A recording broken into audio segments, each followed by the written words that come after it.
share with you. This is a declaration, and when I wrote this, it was a message really to myself, because I remember waking up at 2 a.m. in the morning and just feeling the weight of all that I was facing. 2 a.m. is such a complicated hour, isn't it? It's like too late to call your late friends, too early to call your early friends, so it's just you, right? And so often I would pray just the simplest prayers like, Jesus, I love you and you love me, and that's all I've got. And so to comfort myself, a lot of times I would pull out my journal and I would write declarations. So this declaration was something that I wrote for myself, but I'm so grateful I get to share it with you today. This is forgiveness, making the decision that the ones who hurt you no longer get to limit you, label you, or project the lies they believe about themselves onto you. Somewhere along the way, they got hurt, really, really hurt. Maybe they really aren't necessarily bad people, but chances are maybe they're unhealed people. But honestly, aren't we all unhealed people?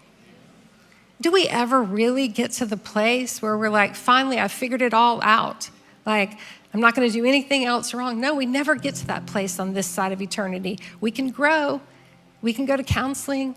We can study the Bible. We can allow God to have his way with the sanctification process, all of that. But you see, if I look at people who have hurt me and I just say to myself, like, they're such bad people, then forgiveness will feel like a really unfair gift that I have to give. But if I just change my perspective and I say, they're unhealed people, it helps. And that something happened to them along the way. I don't have to know what it is, but if they're doing something cruel to you, something cruel has been done to them. It doesn't make it right. It doesn't justify it. It's just a fact to consider. When people have a deep wound they feel they must protect, the pain from that festering place is often what they'll project. So you must make the decision that their offense will not define you or confine you by the smallness of bitterness. The sum total of your one incredible life must not be reduced to the limitations of living hurt. The completely delightful, beautiful, fun, and brilliant way God made you must not be tainted by someone else who lost their way. You've got much too much going for you to be stunted by anger or haunted by resentment or held back by fear.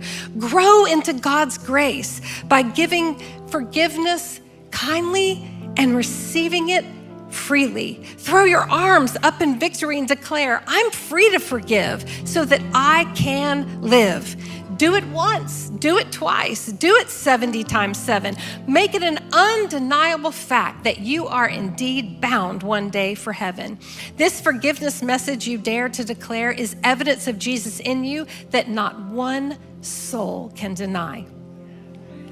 Sing it like an anthem, that the one who was crushed will not have their joy hushed. Scatter it like confetti, coloring bland surviving with the radiance of thriving. Release it like the fantastic fragrance everyone loves and always wants more of. Now, put your fingers on your pulse. Go ahead, you can do it. Do you feel that? It's your heart. It's beating, pumping, willing you to press onward and upward. Your life, your future is full of possibility, new joys that you do not want to miss. So maybe it's time to get carried away, dancing to that song. You know the one where you can't stay down when its rhythm gets turned all the way up. And if it's not a praise song, if it's not a Jesus song, sing it to Jesus anyways, right? It's time to get moving and on with living. This, my friends, is the power of forgiving.